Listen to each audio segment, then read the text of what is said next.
Salut, je suis obligé de te faire cette vidéo pour mettre les choses au point, repartir sur de bonnes bases et contextualiser un petit peu tout ce qui s'est passé depuis cet été avec la suppression des tutos, la non-continuation de ma série sur mon évolution, mon activité actuelle, un petit burn-out que j'ai fait, mini burn-out, on va pas appeler ça comme ça, et la suite sur la chaîne, tout ce qui va se passer. Et je vais commencer par te recontextualiser tout ça en te racontant un petit peu mon histoire sur YouTube. J'ai toujours fait des tutos gratuits sur YouTube, depuis toujours, même sur mon ancienne chaîne. Quand j'ai pu monétiser un petit peu grâce aux pubs, j'étais le plus heureux du monde. Je gagnais 10 euros par mois avec juste les tutos qui marchaient bien d'ailleurs, tuto front, tuto planche, tuto FSTO. Et je monétisais même pas à la base les vidéos sur mon évolution parce que c'était des vidéos un peu moins importantes et je voulais pas vous embêter avec les pubs, tout ça, tu vois. C'était juste histoire de. Ensuite, j'ai eu le projet de faire la saison 2 de mon évolution, donc on est déjà au milieu de ma chaîne après les tutos. J'avais fait une saison 1 pour commencer la chaîne, puis les tutos, puis la saison 2. Donc là, je voulais filmer un an d'entraînement et mettre ça sur YouTube et je voulais attendre d'avoir tous les plans de la saison 2 pour pouvoir agencer mes épisodes correctement. Et donc j'ai filmé pendant un an de mai 2020 à mai 2021 pour faire cette saison 2. J'ai commencé à faire le montage, des heures de montage avec des heures de vidéo forcément, en parallèle de mes études. Du coup j'étais en deuxième année de STAPS à ce moment-là. Et à peu près en parallèle, je débloque sur YouTube les abonnements payants qui permettaient du coup pour vous de soutenir financièrement juste comme ça, tu vois, je demandais pas beaucoup, je demandais, je crois, j'avais mis un truc à 1 euro par mois et un truc à 5 euros par mois. Et j'étais vraiment heureux, tu vois, je donnais plein de mes tutos comme ça gratuitement, j'aidais plein de monde et je me suis dit, ah, si on peut me remercier comme ça, allez, c'est quoi, 1 euro par mois, c'est genre 12 euros par an, c'est un McDo par an, tu vois, je me suis dit, ce serait cool. Et j'en parlais un peu dans la saison 2, mais personne n'a calculé. Genre, j'ai eu que un ou deux potes, et énorme big up d'ailleurs, compris l'abonnement, mais c'était pas forcément l'objectif que mes potes me prennent l'abonnement, tu vois. Au pire, ils pouvaient me le payer en direct, le McDo par an. Bref, la saison 2 continue. Je continue à faire des heures de montage. C'est chiant.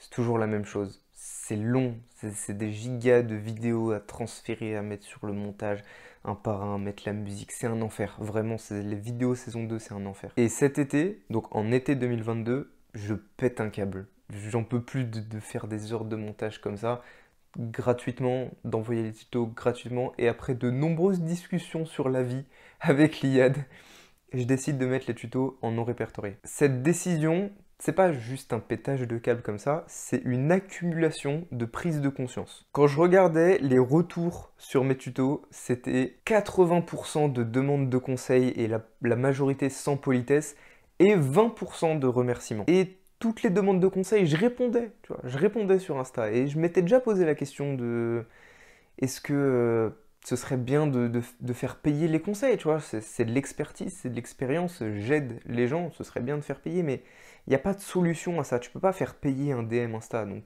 le seul moyen ce serait de mettre en place un coaching, mais j'en étais pas là pour l'instant. Deuxième prise de conscience, les gens payent pas s'il n'y a pas de récompense en retour. Et c'est normal, en vrai, ce système d'abonnement payant, bah tu vas pas juste balancer de l'argent comme ça, enfin... Voilà, j'en parlais saison 2, mais personne calculait, et au final, avec du recul, je comprends. Donc, c'est pas grave, mais voilà, c'est une prise de conscience comme une autre. Troisième prise de conscience, la vie, c'est pas des chavallows, tout travail mérite salaire. Et ça me bouffait intérieurement de passer des heures et des heures en parallèle de mes études pour mettre sur YouTube gratuit et récolter que des demandes de conseils et un petit peu de remerciements par là. C'est cool, les remerciements c'est cool, tu vois, mais genre, et encore, c'est du temps que j'ai passé à faire les trucs, tout ça dans ma chambre, c'est du temps où je suis pas allé dehors faire la fête ou je sais pas quoi comme tous les jeunes de mon âge font. Quatrième prise de conscience, et assez importante, mes tutos étaient pas si ouf. On va en reparler. Et cinquième prise de conscience,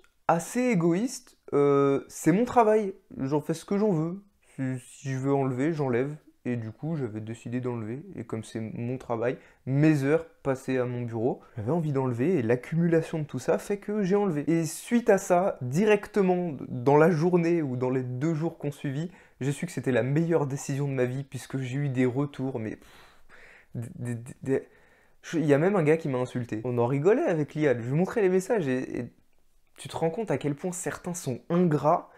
Au lieu de juste me remercier d'avoir mis ça à disposition un jour. Des gars qui m'avaient jamais écrit de leur vie, ils sont venus limite me menacer, j'abuse, mais me demander très virulemment de remettre les tutos. À quel niveau d'ingratitude tu es pour n'avoir jamais parlé au gars qui a fait les tutos, et le jour où il enlève, tu viens le voir et tu lui dis eh, remets, remets. Heureusement, c'est une minorité, mais à ce moment-là, dans ma tête, bah, toi-même tu sais, c'est souvent les minorités qui font le plus de bruit.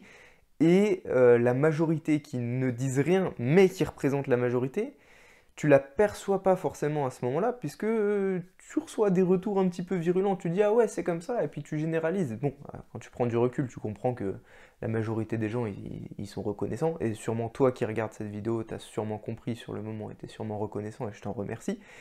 Mais le fait est qu'il y a des gens comme ça, et ça existe quoi. Quelques temps après, je mettais un petit post communautaire pour expliquer quand même rapidement la situation, et que j'avais décidé de potentiellement en faire mon travail, potentiellement devenir professionnel, et que je voulais peut-être pouvoir acheter ma nourriture pour manger quoi, ce serait cool. Là encore, la majorité des retours géniaux, vous êtes géniaux, franchement merci, beaucoup de compréhension.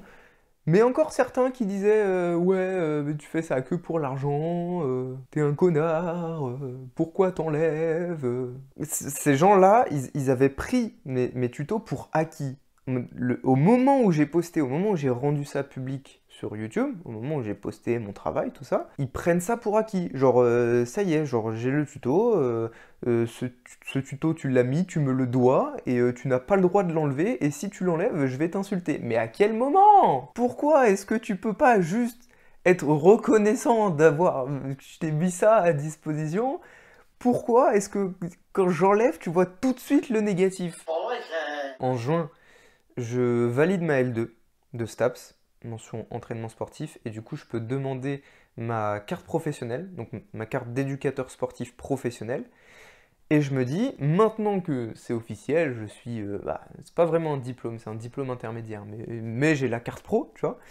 Je peux commencer le coaching. Je veux pas en parler partout, mais le fait est qu'il y a certaines personnes qui me connaissent et qui sont venues me demander mon service en tant que coach. Et c'est là, du coup, en juin, que commence ma tentative de professionnalisation qui va échouer, on va voir ça par la suite. Et je coach du coup ceux qui me demandent. En parallèle, donc, de travailler sur une version 2 de mes tutos, parce que je t'ai dit que j'avais pris conscience que mes tutos n'étaient pas si fous au final. J'ai compris certaines choses, j'ai appris certaines choses, et je m'en suis servi du coup pour travailler sur une version améliorée de mes tutos que j'allais pouvoir vendre du coup en vue de ma professionnalisation. Mais fatigué de tous les efforts que j'avais fournis quand même sur YouTube et que c'était assez récent, j'ai commencé par quelque chose que j'avais jamais fait sur YouTube encore, à savoir le touch. Donc c'est vraiment là tout l'été, juillet, août, j'ai travaillé sur une formation touch, le truc j'allais mettre toutes les infos dedans sur le touch dont j'avais pas forcément parlé sur YouTube, parce qu'à l'époque, au moment du tuto front,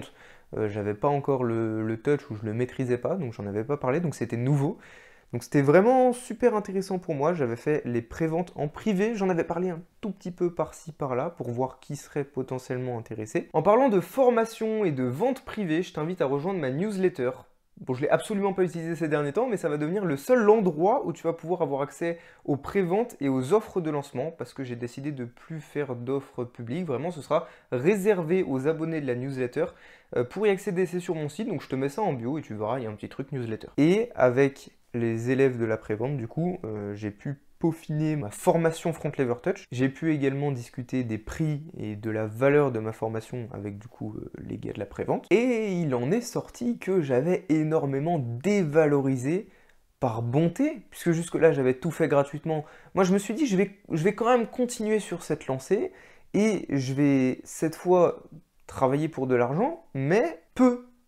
Comme ça restera cadeau, ça restera dans l'esprit de Adrien SW, je donne, tu vois, je fais des formations qui vaudraient de l'or pour un streeteux qui veut apprendre la figure, mais je la vends pas cher. C'était mon raisonnement, et j'avais aucune expérience en vente, donc je me suis dit, je suis quelqu'un de généreux, faisons profiter. Mais ça marche pas comme ça, je t'ai dit, troisième résolution, la vie c'est pas des chamallows. Mais j'étais encore j'étais matrixé, mais je discutais petit à petit avec pas mal de personnes. En parallèle, 2. En été, en juillet, préparation pour les championnats de France. Les championnats de France passent, je travaille en même temps sur mon vlog, en même temps que la formation du coup. Arrivent les championnats du monde, donc tout ça, ça fait un stress au niveau de l'entraînement. Le planning, il est compliqué quand tu dois vraiment bien gérer tes entraînements et en même temps travailler alors que c'est les vacances d'été. C'est compliqué à tout gérer, surtout quand c'est le début de quelque chose et que tu sais pas si ça va marcher ou pas. Et c'était compliqué dans ma tête. Mais soit, mi-août, je finis ma formation Front Lever Touch, un peu avant les championnats du monde. Et j'avais fait au final un travail exceptionnel dessus. Je la revalorise, même pas à son juste prix, toujours un petit peu en dessous dans cette générosité, mais à un prix qui reste assez symbolique. Voilà, les 100 € symboliques. Et qui correspond à un investissement unique pour un accompagnement sur une année d'entraînement. Donc encore une fois, je considère que c'est vraiment cadeau. Je me suis dit, le prix il peut peut-être faire peur, mais quand tu vois la valeur que c'est et l'aide que ça t'apporte sur un temps si grand, c'est ridicule au final. Je fixe donc le prix grâce aux gars de la prévente. Merci encore à eux pour leurs bons conseils. Et je décide de la vendre en privé. Donc j'en parle un petit peu par-ci, un petit peu par-là, en live, en story sans trop le dire. Et quelques gars la prennent, du coup ils viennent voir en privé, je viens leur envoyer du coup un petit coupon de réduction. J'ai des retours extrêmement intéressants, puisque il en résulte que je dois retravailler la forme. Le fond est génial, mais la forme j'aurais pu faire mieux, et du coup je me retrouve avec un produit que je voulais lancer 2 semaines plus tard, que entre temps il y avait les championnats du monde, et que je dois quand même tout refaire pour la forme. Je pars au championnat du monde, je fais les championnats du monde, je me prends une semaine pour refaire intégralement la formation Touch avant de pouvoir la sortir juste à temps pour le jour que j'avais annoncé pour le lancement. Et c'est donc le lancement public de ma première formation payante en début septembre. Je suis vraiment super content, il y a eu des super retours. Donc jusque-là, tout va bien. Et c'est un petit peu là que ça commence à se gâter, puisque je prends un pari assez risqué. Je prends la décision d'arrêter les études pour essayer justement de me professionnaliser dans le street workout, pour vendre des formations, être coach sportif professionnel. Mais ça va pas marcher, on en reparle plus tard. Actuellement, je devais faire le montage du coup de mon vlog pour les Worlds. Donc on arrive début septembre, première semaine de septembre. Et en plus de ça, le 1er octobre, il y avait la SWA Cup, la Street Workout Athlete Cup, organisée par Matt Brest du coup, et la marque Street Workout Athlete, et qui était une compète freestyle. Et à ce moment-là, j'étais dégoûté de l'agilité, je voulais plus en faire. Donc c'est plein de choses qui se mélangent. Je dois faire le montage YouTube, j'ai perdu un petit peu goût à ça. Ça se révèle être plus une tâche qu'autre chose. Les entraînements, j'ai du mal. Et je me retrouve dans le rush au point de devoir finir le montage la veille de la compétition dans le Airbnb qu'avait réservé Mathias du coup pour la compétition, big up. Et je finis le montage à 2 h du mat, le jour même de la compète. Du coup, je fais la miniature dans la foulée, donc c'est pour ça qu'elle est aussi éclatée, hein, on juge pas. Et à ce moment-là, je suis dans un état physique et mental déplorable. J'ai pas envie de faire du street, j'ai pas envie de faire la compète, surtout que 3 jours avant, je m'étais fait une petite contracture au dos, donc j'ai pas pu m'entraîner les 3 derniers jours. Le jour même, ça allait, mais j'étais pas serein, et surtout, j'avais pas retouché à l'agilité depuis les Worlds, et mon corps voulait vraiment pas en faire. L'une de mes fiertés en street, c'est quand même d'être complet, de faire force et agilité, une véritable torture au final, puisque j'arrive à une compétition freestyle d'un ami, sans ambition, en présentant que de la force. J'avais qu'une seule envie, c'est que ça s'arrête. Heureusement, je tombe contre Courmel, il est trop fort, il me dégage au premier tour. Jusque-là, tout va bien. Je me suis quand même donné à fond, hein. J'ai fait des excellentes perfs, en vrai. La contracture était partie d'ailleurs. Mais voilà, je sors au premier tour et je me dis, bah vas-y, maintenant je vais m'amuser, je suis libre, je vais pouvoir rentrer chez moi tranquille, mais là je vais m'amuser, je profite de la pause, je fais quelques planches. Et je fais quelques planches et je me redresse, et là, la contracture, elle était pas là pour rigoler, elle est revenue en x100 au point que ça me coupait le souffle, j'ai eu du mal à marcher, à me tenir debout. Bon, à ce moment-là, je voulais juste rentrer chez moi, hein. J'étais dégoûté, je faisais la gueule, désolé les gars, mais j'étais pas du tout en forme. Je vais voir un kiné. Je suis beaucoup trop contracté pour être établi en une semaine, mais il me fait des petits massages, je prends ma petite pause, je prends la décision d'arrêter les compétitions pendant un moment, puisque l'enchaînement des deadlines de compète me mettait une pression de dingue, et je pouvais que sécuriser des runs et pas tenter de nouvelles choses, et du coup j'étais bloqué dans ma progression, et surtout en agi d'ailleurs, donc bon, c'était infernal. 2 semaines après, du coup, je reprends un petit peu l'agilité pour voir, vraiment pas ouf en termes de niveau, mais bon. 3 semaines après, je réessaye un petit peu des planches et des fronts, mais quelques douleurs, donc on va pas trop forcer. Et ça nous amène à début novembre, où je fais une reprise légère mais sérieuse de la force, et en agilité, pour le coup, pas de progrès. Bon, au final, pendant le mois d'octobre, j'avais pas du tout la tête à travailler, donc j'ai pas du tout travaillé, à part le coaching, du coup, ça j'étais obligé, et ça me faisait quand même plaisir. Jusqu'à à peu près mi-novembre, où je retrouve la motivation pour travailler, et où je commence par l'administratif, on va dire, tout ce qui est un petit peu autour. Sauf que, depuis à peu près mi-septembre, je m'étais mis en tête de finir un projet perso dont j'ai pas envie de parler, mais hors street, complètement débile. Ce truc a aspiré toute mon énergie, toute ma productivité, et à chaque fois que je devais faire quelque chose, par exemple pour le street, j'avais 7 autres projets à côté, et ce truc devait me prendre à la base qu'une semaine, mais comme je repoussais à chaque fois, bref, c'était un cercle vicieux, c'était un délire pas possible. J'ai décidé d'abandonner ce fameux projet perso, et heureusement, et c'était une grosse erreur dans ma vie, et ça m'a d'ailleurs gâché plusieurs mois de ma vie. Et on peut conclure que mon arrêt d'études pour ma tentative de professionnalisation est un échec total. Je suis pas assez solide mentalement, mais j'essaye d'y remédier et je veux pas abandonner. Le fait est que depuis septembre, j'ai rien foutu. Donc la suite, si j'arrive à faire quelque chose de ma vie, mes objectifs ce serait d'abord de déconstruire l'image d'Adrien SW 2020 en manque de connaissances. Une image qui n'a pas été renouvelée puisque j'ai rien foutu non plus sur YouTube depuis la saison 2 qui date de 2020. Donc actuellement, ceux qui me suivent sur YouTube, à part le vlog des championnats de France et le vlog des championnats du monde, on est toujours sur un Adrien 2020, confinement. Voilà. Donc ça, ce Adrien-là, j'ai envie de le tège un petit peu, de repartir sur de bonnes bases et de devenir professionnel. Sur YouTube, donc, j'abandonne la saison 2. Vraiment, le montage, c'est un enfer. Je peux pas. Je suis désolé, les gars, je peux pas. Et en plus, les vidéos, elles datent d'il y a trop longtemps. Donc ça, on oublie.